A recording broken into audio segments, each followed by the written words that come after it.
On the 18th of August 1945, 3 days after Japan's surrender to the Allies, the Indian nationalist leader Subhas Chandra Bose embarked on a flight to freedom. He was worshipped by millions. Tens of thousands were prepared to give their lives for him. Rubbing shoulders with the Nazis, Bose had only one goal: to kick the British out of India, even if it meant shaking hands with the devil. Beaten on the battlefield, Bose was heading for the Soviet Union. But his flight never arrived at its destination. The plane crashed. Bose died, or so the official version goes. In 2006, an Indian Judicial Commission concluded that the crash never happened. He didn't die in the plane accident. Factually, that he died, we couldn't get any evidence. So what really happened to Subhas Chandra Bose? Could modern science solve one of India's greatest mysteries?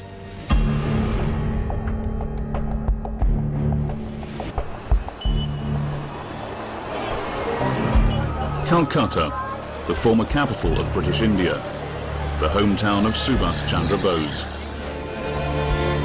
Anita Pfaff, Bose's only child and daughter, arrives at the city's airport, named after her father.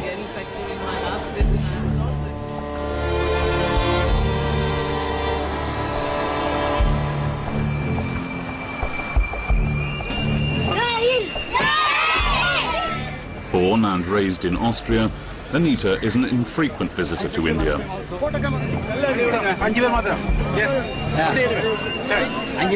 I'm happy now. Thankfully one can do these things today and bypass. She's here to meet the veterans of the Indian National Army. This unconditional dedication to a cause which they showed, I think makes them very unusual people. After decades of not having seen my father, they still hold an emotional tie to him, which is almost unbelievable.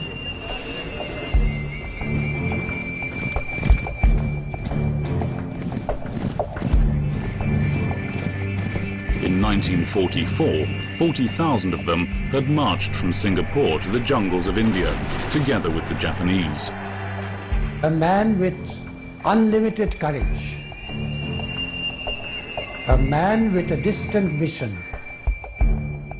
A man who felt for the millions of people of India.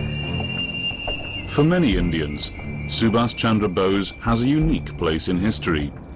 He was the only nationalist leader who confronted the British Empire on the battlefield.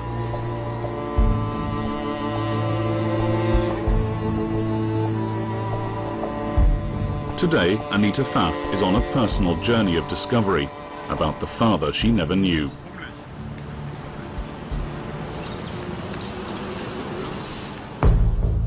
Subhas was born into the family of a wealthy Indian lawyer in Bengal.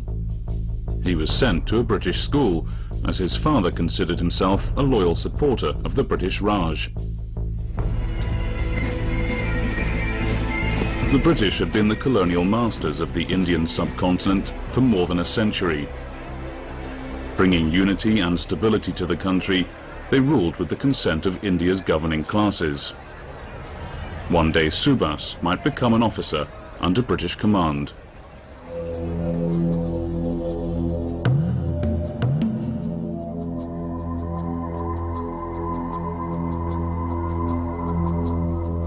But there was another side to India, far removed from the pressures of Subhas's family and of his English school. Absconding at the age of 15, young Bose discovered an ancient world of mysticism and magic.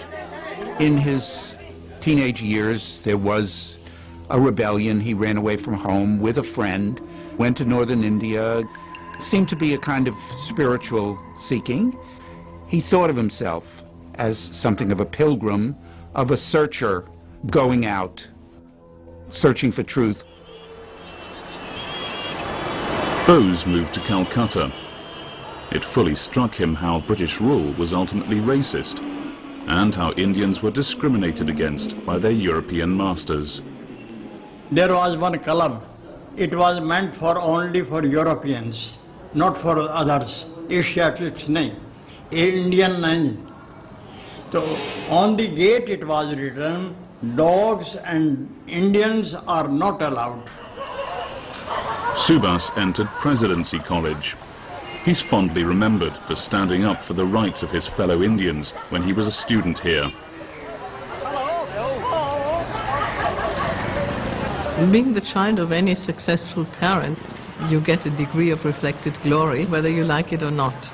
In my case, of course, it's a bit easier because for most of the time, I live in a country where people do not know or do not take much account of who my father is. And I can sort of live my own life and not be cast in the shadow of my father, so to say. Subhas passed his exams with flying colours. In 1919, he enrolled at Cambridge University in England to prepare for entry into the Indian Civil Service, the ICS. In British India, you have pretty strong racism. In British India, he is a black man. He's an Indian. And in Britain, it's different. After only 8 months of study, Subhas passed the extremely difficult Indian Civil Service exam. To his surprise, he was the 4th best in his year. It threw him into a personal crisis. Does he want to be a servant of the British Raj? After he thinks about it for a while, he says no. The British, they're not thrilled that one of the top candidates would drop out, so they say, please reconsider, you don't know what you're giving up. And he says no. Bose returned to India to begin a career as a politician, helped by the reputation of his Cambridge degree and by his family connections. The Calcutta region was prone to flooding. Poverty was endemic. Bose organized famine relief in eastern Bengal, impressing Indians and the British alike.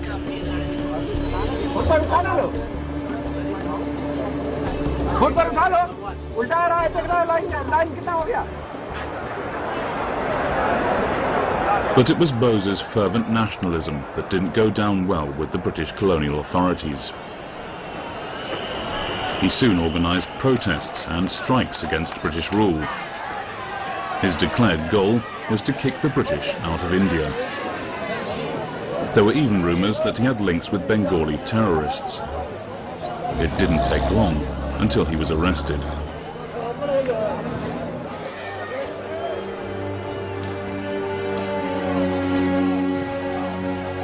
Time and again over the next 10 years, Bose was locked up for his anti-British activities. In prison, his health declined. To avoid turning him into a martyr, he was released into the care of his family. The precondition was that he left India for a lengthy period of time.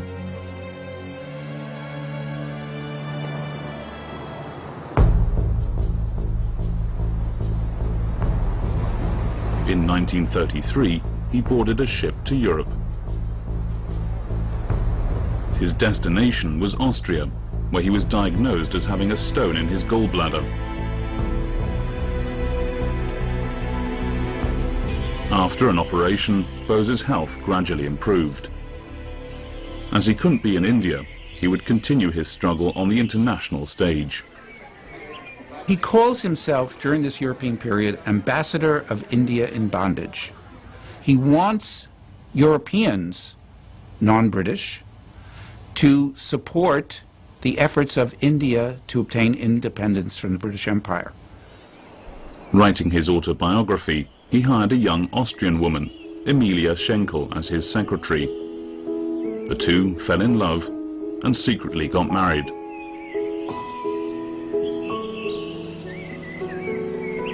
One thing attracted my father, that basically she was a rather self-assured woman. She found him very attractive, very charming. He was one of the people who, of course, always wanted women to play a strong role, and that, of course, was an exceedingly unusual attitude for a man at that time, even more so than what it is today.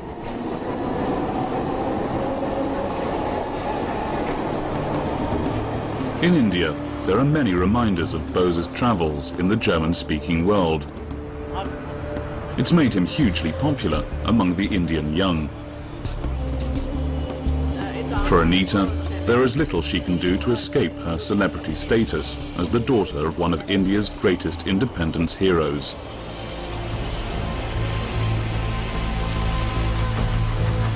Back in 1933, Anita's father was heading from Vienna to Berlin.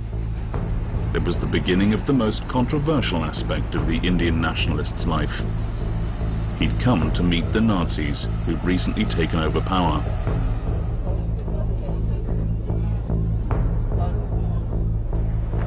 Bose was impressed by the supposed efficiency of the Nazi regime. He told others that he wanted a combination of socialist ideals and fascist discipline for India. But he criticized that the Nazis considered Indians racially inferior.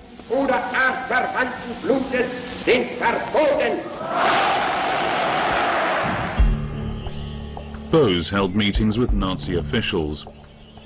He wanted Germany's political support for Indian independence and asked for a meeting with the Führer himself. But Hitler wasn't interested.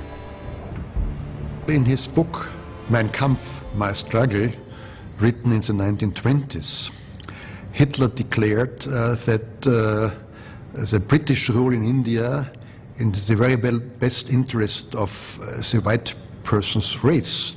So in that respect, he considered for very crude reasons that Indians cannot be trusted. Indians are unable to govern themselves. So this primitive racism prevented Bose to get any kind of systematic political alliance with Nazi Germany before 1941. It was time to return to India. Bose's stay abroad had greatly increased his reputation as an ambassador of Indian independence. I'm proud of my father because he was a man of great integrity. I think he must have been a very magnetic person. And those people who even saw him at a distance themselves, I had heard many incidents that they said, well, I just saw him from a distance and he looked at me and it made a difference to my life. But there was someone who was even more popular than Bose. Mahatma Gandhi is absolutely unique. Gandhi says the means are as important as the ends. If you have a goal and you use corrupt means, you use violent means to achieve it, you contaminate the goal that you seek. Even though Subhas believed that the use of violence against the British was legitimate, Gandhi brought him into the mainstream of the Indian nationalist movement. He even ensured that Bose was elected president of the Indian National Congress Party. Now, about Gandhi, you have to remember, although he even ensured that Bose was elected president of the Indian National Congress Party.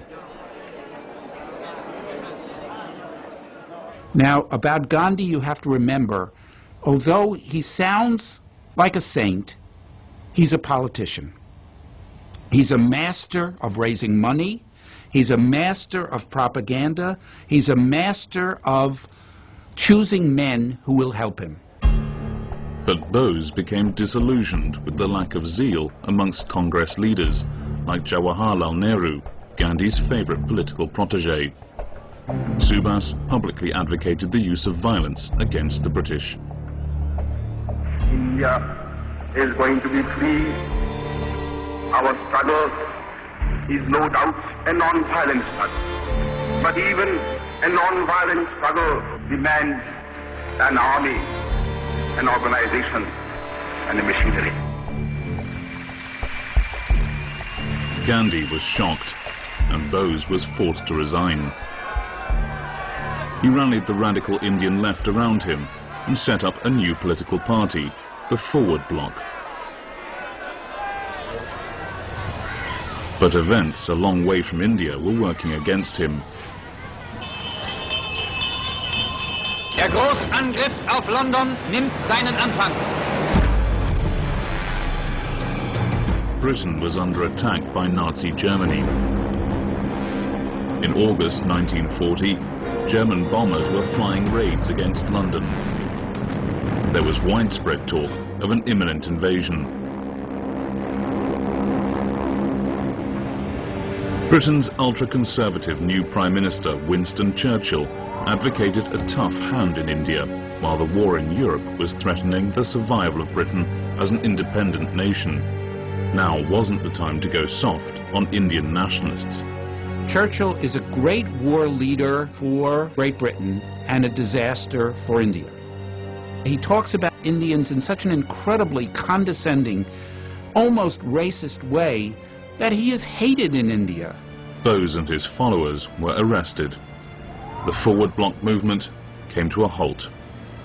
Bose had undertaken a hunger strike in prison, and the British did not want him to die on their hands, and so had allowed him to go home with the intention of rearresting him as soon as he regained his health.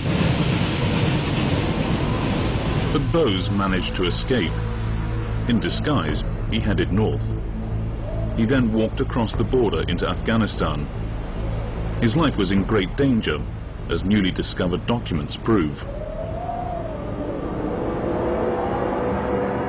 From London, an order went out to the Special Operations Executive in Istanbul and Cairo that they should wire what arrangements they could make for Subhas Chandra Bose's assassination. Clearly, the British saw him as their most resourceful and inveterate opponent, and during the war, they were prepared to go to any lengths to stop him. Afghanistan was the playground of the world's intelligence services.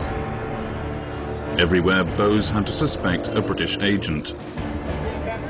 His cover was about to be blown when he received an exit visa.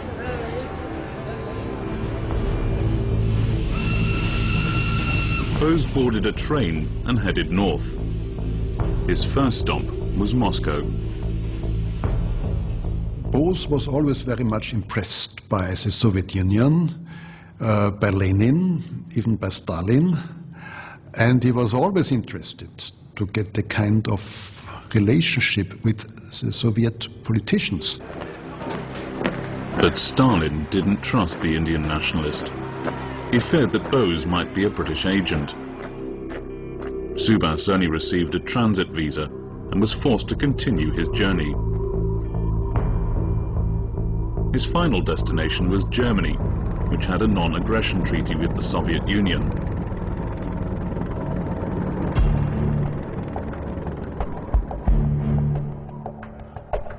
The political situation had changed fundamentally since his last visit to Berlin.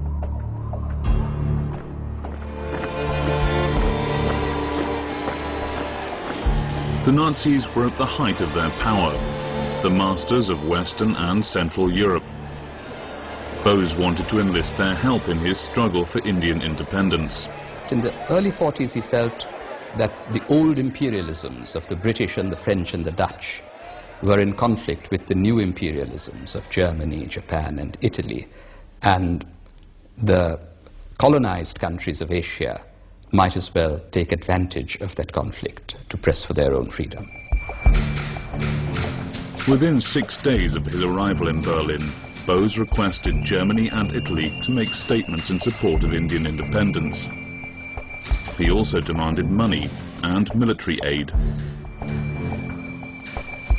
But Bose's memorandum to the German government met with polite silence.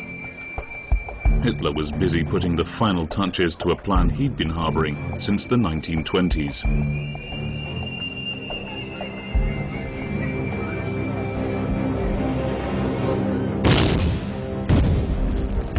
On the 22nd of June 1941, the German Wehrmacht attacked the Soviet Union. Bose was shocked. He'd always seen Russia as another natural ally in his fight against Britain. But the German attack on the Soviet Union offered new opportunities. Hitler had ordered that once Russia had fallen, the Wehrmacht would continue its advance all the way to India. Suddenly, Bose was of interest to the Germans. They agreed to support him with money and gave him diplomatic status. Subhas Chandra Bose certainly knew about the dark side of Nazi ideology, and I think he was making some kind of a Faustian bargain, in order to end what he saw as the scourge of British rule in India. He was prepared to, even shake hands with the devil. Bose assumed the title of Netaji, which means leader or Führer. He received an office and an organization, the Free India Centre, with a staff of more than 30 people. Bose's first task was to broadcast anti-British propaganda to India. With his new title of Netaji, he addressed his followers back at home. When he started his speech, "Ami Subhas, I'm Subhas," tears started rolling from the eyes of his mother. Bose wanted to reach the 2 million Indian volunteers of the British Indian Army. These men were the bedrock of the British Raj. He believed that Britain's Indian Army was the ultimate instrument of colonial control, not just in India, but in the British Empire worldwide. And therefore he set out to undermine the loyalty of Indian soldiers to the King Emperor and replace it with a new allegiance to the Indian nation. It was on the battlefields of North Africa that Bose's propaganda activities were most dangerous to the British. Here, thousands of Indian soldiers were fighting alongside British troops against the Nazis. In 1941, the Germans had the upper hand. 32,000 British and Commonwealth troops were taken prisoner. Among them were 10,000 Indians. From his new offices in Berlin, where Bose had been joined by his Austrian wife Emilia, the Netaji kept a close eye on these developments.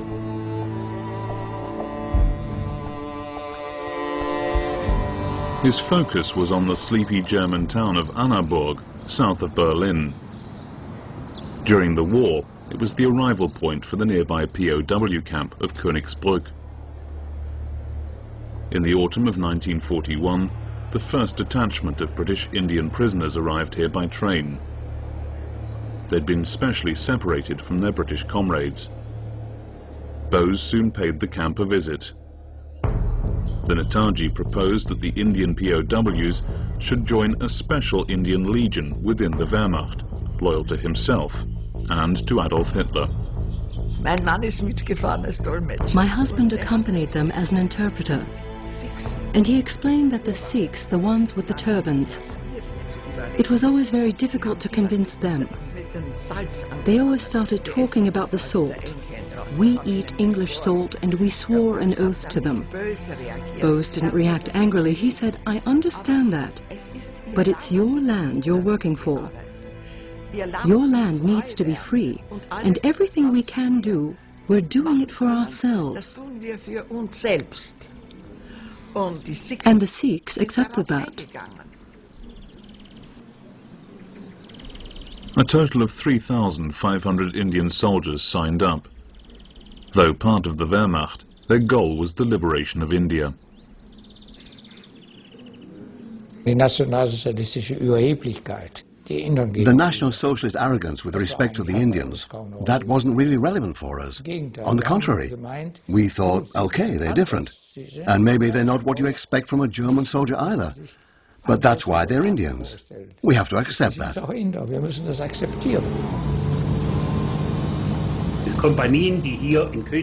The Indian soldiers who marched through Königsbrück left their songs here, their tunes. Das ging dann so, Jimbadau, Agidau, Milkosa Devi, Margidau, Margidau, Linkingi Shumsi. Ageau, Kadambarau, Milkosa Devi. Also, onward with a determined stride, all joined together. Alle zusammengeschlossen. And now comes the interesting part. Hindus, Muslims, Sikhs and Christians, all brothers to one another. And that was the point. We wanted to have a community for the future of India.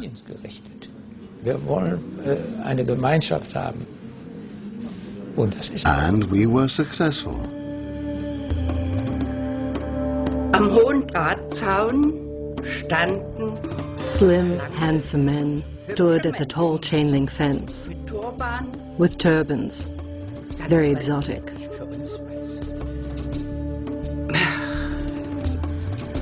For us, it was something right out of Aladdin or 1001 Nights. Yes, we were attracted to them somehow.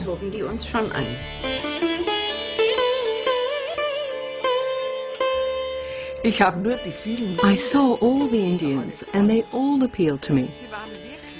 They were really very, very smart soldiers. I don't know if smart is the right word, but they were very well-dressed soldiers. They had very nice uniforms, and they were always immaculately dressed. All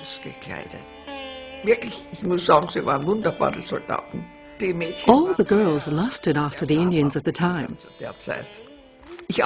Me too. Bose's Indian Legion appeared in a Nazi newsreel.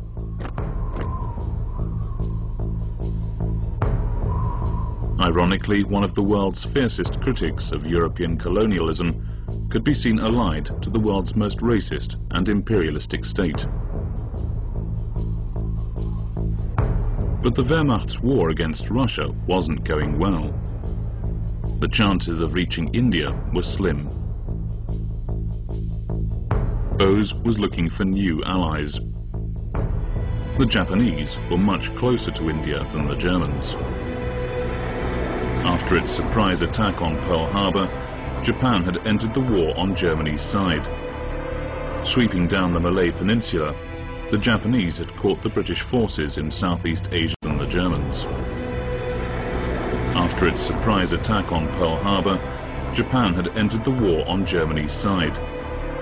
Sweeping down the Malay Peninsula, the Japanese had caught the British forces in Southeast Asia napping. The British garrison in Singapore was forced to surrender. Winston Churchill called it the biggest defeat in British history. Among the 130,000 Allied prisoners were tens of thousands of Indians. Back in Berlin, Bose visited the Japanese embassy to offer his services. He'd set up an Indian Legion in Germany and wanted to do the same in Southeast Asia, together with the Japanese. It was agreed that he would make his way to Japan as soon as possible. But first Bose travelled to the German military headquarters in East Prussia to meet the man he'd been chasing for years.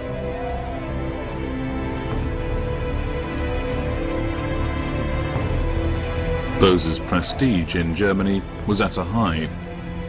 He wanted to convince the Führer to give his public support for Indian independence. Their handshake was captured on camera, but the meeting didn't go as well as Bose had planned.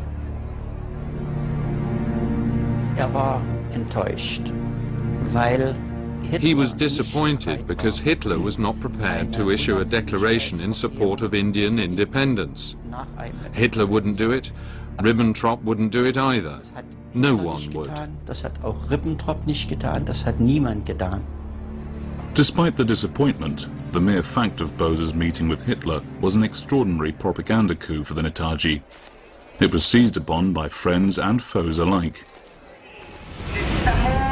In India, it's long become part of the Netaji folklore. At the opening of a new school in Chennai, the event is staged in honor of the Netaji's daughter, even if it feels a bit uncomfortable. If you look at the motivation of his work, which was to fight against the colonial power Great Britain, which suppressed his home country, he was looking for support from others. And where would he find it? Certainly not in the United States or France or many of the other European countries who were colonial powers themselves. So he was looking for support with the enemy of his enemy, so to say. Jai Hind war der Gruß, der in Berlin erfunden wurde. Jai Hind was the greeting that was coined in Berlin. Und wo sich everyone wanted to use the phrase, "Long live India." begrüßen wollten, und And that's what they did. durchgeführt worden. Perhaps it's no longer in use today. Although if you greet one of the old boys with Jai Hind, they still understand. Dann verstehen die das immer noch. Jai Hind! Jai Hind! Back in Berlin, the Netaji was getting impatient. It would be months before a U-boat was available for his trip to Japan.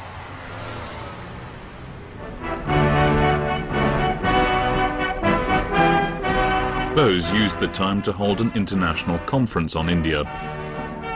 It introduced a piece of music that would later become India's national anthem. Den Kampf bis zum Siege weiterzuführen, zu bekräftigen.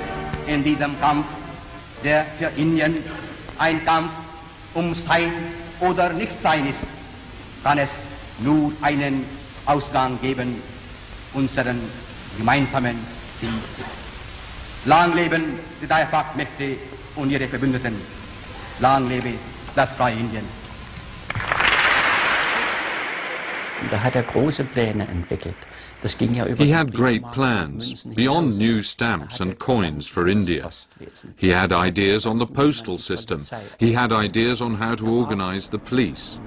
In the opinion of German observers, he was so advanced in his thinking that if India had become independent, he could have implemented his ideas for a new government immediately. Staatsführung und der Regierung hätte umsetzen können. Bose considered the German police to be the perfect model for an independent India. He even managed to get an appointment with the Nazis' leading police expert. It was Heinrich Himmler, Reichsführer of the SS, architect of the final solution. Amazingly, the Nazis' most murderous racist made Bose feel extremely welcome. Heinrich Himmler hatte sich jahrelang mit Indien beschäftigt. Heinrich Himmler had been preoccupied with India for years. He knew about Indian culture, about Indian literature like Shakuntala, etc., and he was interested in learning more about India under British rule, politically and economically. Unter britischer Herrschaft jetzt stand, zu erfahren.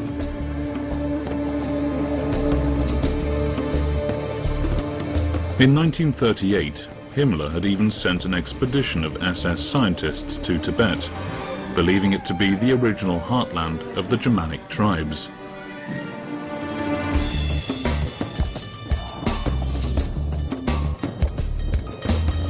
A film about the expedition was shown in German cinemas and had been hugely popular.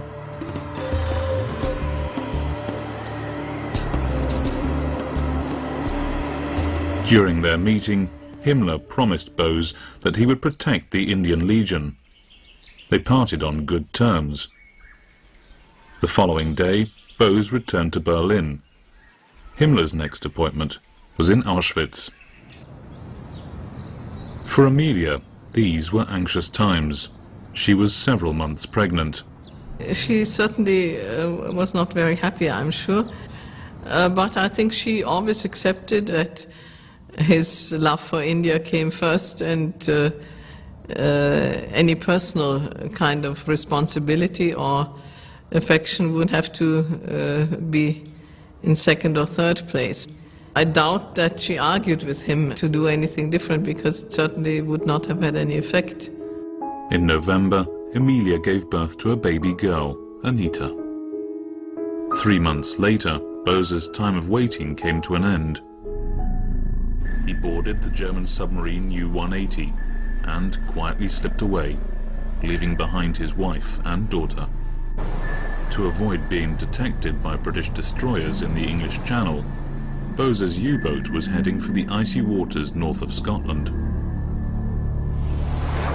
Billy Carnut was one of the German submarine's torpedo engineers. It was our great fortune that there was a storm with wind force 12. No patrol boats could last in the area, and aeroplanes couldn't take off either. At the same time, the thermometer dropped to about -10 degrees Celsius. It was so cold that our deck gun turned into a gigantic block of ice. Mr. Bose and Mr. Hassan fared extremely poorly in the rough sea. They spent most of the time in their berths. They were green and yellow. They almost changed color.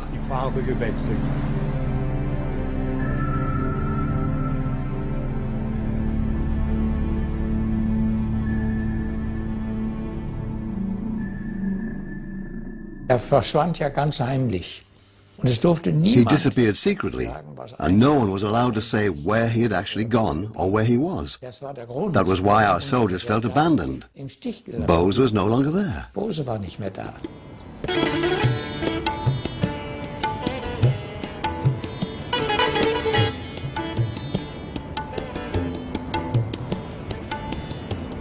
Es war eigentlich It was actually a happy time. We had a special status, and that saved our lives. das Leben bewahrt. Meanwhile, Bose's U-boat headed for the Indian Ocean. He was to be transferred to a Japanese submarine that would take the Netaji all the way to Japan. Bose hat sich schrecklich gefürchtet. Bose was terrified. He absolutely refused to get into the Japanese dinghy because when he saw it, he realized he would be in water up to his backside. Even after trying to persuade him, he wouldn't go. So we had to prepare our dinghy, which had a solid bottom. And in the end, it was us pushing him rather than him going. All around us there were triangular fins, a sign that there were sharks nearby.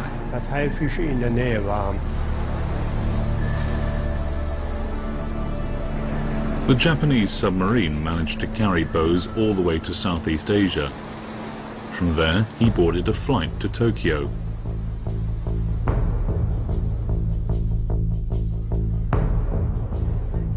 We are now living in a period. Addressing the Japanese government, Bose was elated. Within the ranks of the Indian National Congress, you see today. He always felt more comfortable with the Japanese than he had ever felt with the Germans. I think he made a much greater impact. He made no impact on Hitler. He was a flea. He was an Indian flea to Hitler. To Tojo, he was a real person, the head of a, or at least the potential head of a freedom movement who could ally with the Japanese and perhaps raise a big rebellion which would help the Japanese to defeat the British in Southeast Asia. Bose now proceeded to Singapore. He received a hero's welcome by thousands of Indian volunteers. Bose now proceeded to Singapore. He received a hero's welcome by thousands of Indian volunteers, members of the Indian National Army under Japanese command.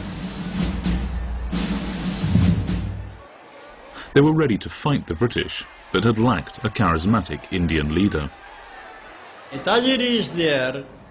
My dream was realized, and I was quite sure that Netaji will get India freedom.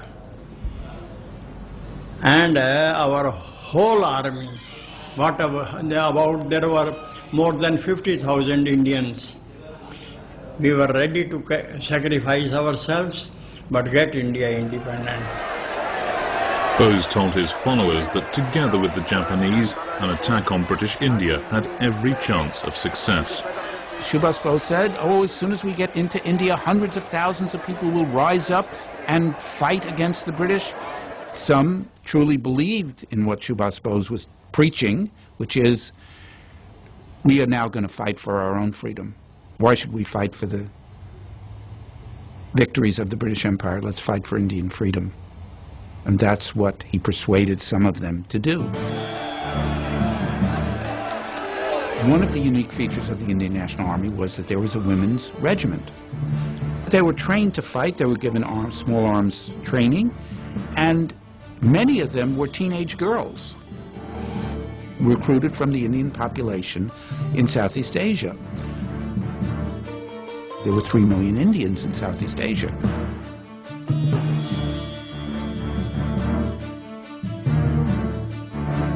These young women, he felt as if they were his adopted daughters. He called them the Ranis, the Rani of Jhansi Regiment, after this princess, the Rani of Jhansi.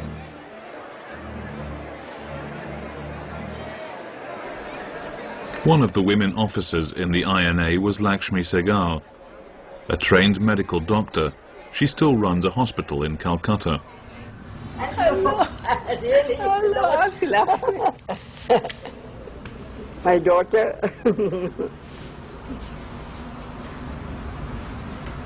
He said, but I'm a very, people may think I'm a cruel man. I'm still not satisfied. I want women also to join the regiment and form a regiment of their own, because they form half the population, and unless they also fight for the freedom of the country, they can't expect to get their rights after freedom. So women also must join. At the beginning of 1944, the Indian National Army joined the Japanese advance towards India.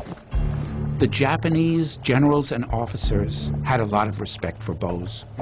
And some of them said to me privately, there is no person in the war who more fully fit the ideal of a samurai than Subhas Chandra Bose.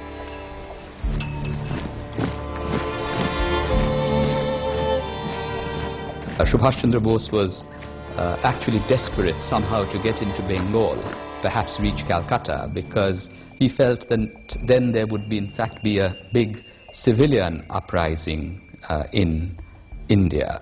And his Indian National Army was simply meant to be a catalyst for a much larger civilian uprising inside the country. In March 1944, Japanese and INA forces went on the offensive.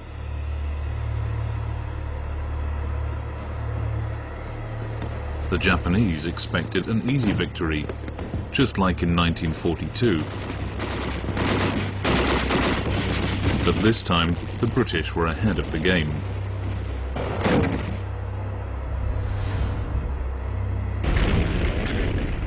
The Japanese had one of their worst defeats in the war, and the Indian National Army, recreated by Subhas Bose from the original Indian National Army, was just massacred.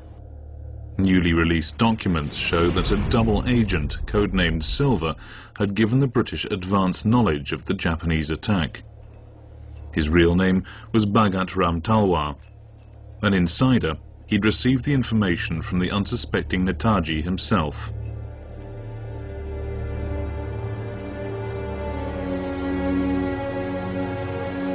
Bose had believed that the Indian troops fighting for the British would surrender to the advancing INA. Instead, it was Bose's forces who were surrendering to the Allies. There are defeats on the road to victory. That this is a big setback, but the cause of Indian freedom continues in some other way. I think that he understands that this is going to have a propaganda effect in India. After the war, the British would put 3 generals of the Indian National Army on trial in the Red Fort in Delhi. One was a Muslim, Shahnawaz Khan. Another was a Hindu, P.K. Saigal. And another was a Sikh, Guru Baksh Singh Dhillon. Suddenly there was this Muslim, Sikh, all together in it. The INA trial would cause a nationwide outcry. The political miscalculation by the British is so enormous to give publicity to the actions which Indians are going to see as patriotic, to give them enormous publicity, just a stupefying mistake by the British and General Auchinleck. Anyway, they're put on trial, they're convicted, treason against the King Emperor, they're sentenced to transportation for life, that is life imprisonment, and then they're released. I mean, the demonstrations in India on behalf of the Indian National Army and the knowledge that was coming out about the struggle of this army of Subhas Bose to fight with the Japanese for the liberation from the British Empire gets out after the war, and they're now considered heroes and martyrs. But even a non-violent struggle demands an army, an organization, and a machinery.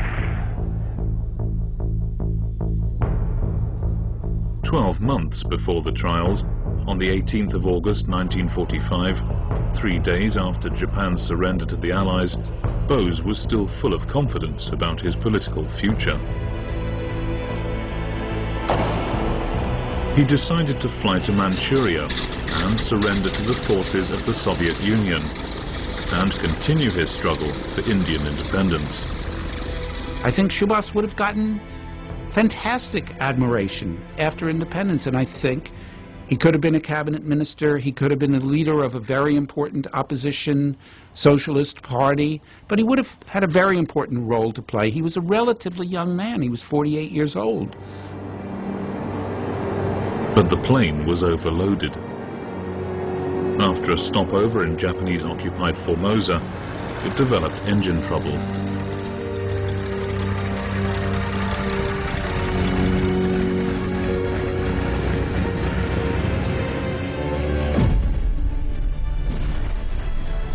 According to witnesses, the plane crashed. Bose died as a result of severe burns. He was cremated, and his remains were sent to a Buddhist temple in Japan, where they're still kept today. The first was a shock. After all, when you suddenly hear the news of the death of a very near one, you are shocked. You are deeply grieved.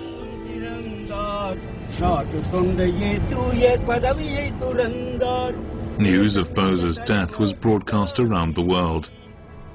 Eventually, it reached his widow, Emilia, in Vienna. After she got the news of my father's death, she was really devastated, evidently. She said that I really wanted to end life, but it's my child that caused me to cling. So I think it was a very difficult thing, but she was rather strong in the sense of sort of dealing with it and also not constantly complaining about it. But not everyone believed that the Netaji died in 1945. Some suggested that he'd made it to the Soviet Union, where he was locked up in a labor camp. Others believed Bose escaped altogether. When we heard about the plane crash and he died, we who knew that this sort of fake news has been broadcasted many times, and this may be one of the tricks. Even today, the question of Bose's death or disappearance in 1945 divides the people of India. Recently, an official commission appointed by the Indian government presented the findings of a 6-year investigation into Bose's death. Chaired by a former High Court judge, the Mukherjee Commission's findings shocked the nation. He was such a beloved leader of the country, the people must know about what happened ultimately. My findings are, so to speak, is partial, in the sense that I have only said the earlier findings of his death is not correct, the ashes are not his. The Commission's findings are highly sensitive. If Bose didn't die in the plane crash, Why did he never reappear in public? He could have played a major role before and after Indian independence in 1947. According to the most popular conspiracy theory, India's first Prime Minister, Jawaharlal Nehru, knew that Bose hadn't died in a plane crash. Some elements are that Bose was in a Soviet prison and he lived there for decades even, and Nehru did everything to convince Stalin that Bose should stay in that prison, not be allowed to come back. It was in Nehru's interest that Bose did not reappear in independent India. It must be Nehru's doing. There is no proof for that, but it's interesting that these conspiracy theories, even when in 1997 there was Bose's 100th birthday, still some conspiracy theories were very much alive. Anita Pfaff has always believed in the official version of events. She's also argued that a DNA test of Bose's remains is unnecessary. She's now changed her mind on the test. As a consequence of the report of the last inquiry commission, I have written to the priest of Renkochi temple asking him to agree to providing bone samples for a DNA test. What I've heard is that he would want to have an okay of the Indian and the Japanese government, and I hope we will eventually get the government to stop dilly-dallying and agree to having this test done and then see what the results are. Subhas Chandra Bose, India's most controversial nationalist. Wooed by both pacifists and generals, he was prepared to shake hands with the devil in pursuit of his dreams. 6 decades after his death or disappearance, Bose still has the power to electrify the nation. My father was always a mystery man, it seems, and he has left us with a couple of mysteries which stay with us, and the circumstances of his death are certainly one important issue. Netaji, Netaji.